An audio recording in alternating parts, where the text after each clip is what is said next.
2000년의 어느 날 범죄 심리학자 후지타 박사는 며칠 전 체포된 한 청년과의 면담을 위해 오사카의 구치소로 향했다.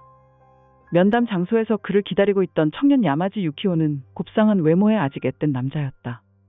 하지만 그와 수십 분간 대화를 나누면서 후지타는 야마지 유키오가 이미 돌아올 수 없는 경계를 넘어버린 괴물이라는 생각을 떨칠 수 없었다. 자신의 어머니를 알루미늄 야구 방망이로 때려 죽인 10대 후반의 야마지 유키오는 그 이유를 철저히 외부의 탓으로 돌렸다.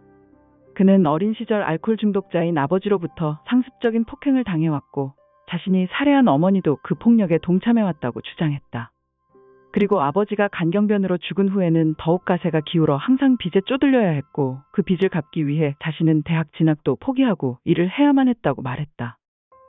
그리고 자신이 어머니를 살해한 결정적인 계기는 그의 어머니 키쿠에가 자신의 여자친구와의 교제를 반대했기 때문에 그동안 쌓여있던 분노가 폭발했던 것이라고 했다.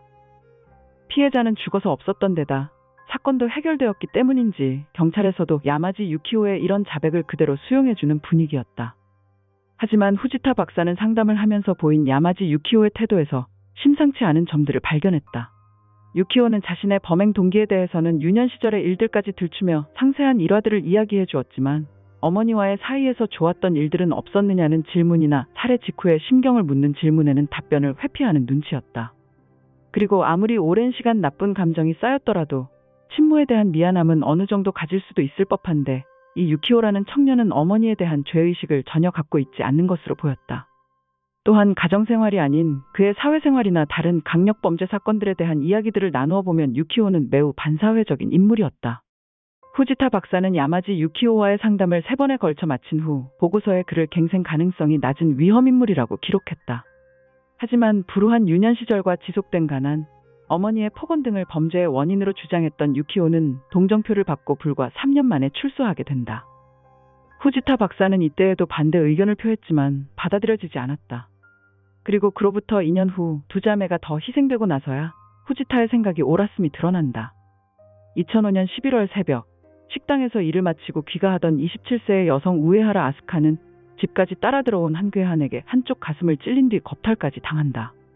그런 사정을 모르고 잠시 후 집에 온 그녀의 여동생 우에하라 치히로마저 그녀의 언니와 똑같이 그자에게 칼에 찔린 후 유린당하고 만다.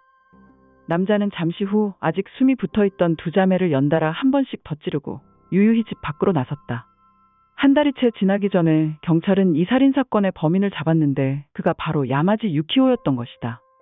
모친을 죽였을 때의 감각을 잊을 수 없었고 사람의 피가 보고 싶어졌어요. 누구라도 좋으니까 죽이려고 했지요. 쇼핑하러 가는 기분으로 사람을 죽이러 갔습니다. 내게 사람을 죽이는 일과 물건을 부수는 일은 완전히 같은 일이었죠. 유키오가 경찰에게 진술하면서 혹은 변호사에게 속에 있는 이야기를 하면서 내뱉었던 말들이다. 그리고 그는 사형이 집행되기 전에 이런 말을 남겼다.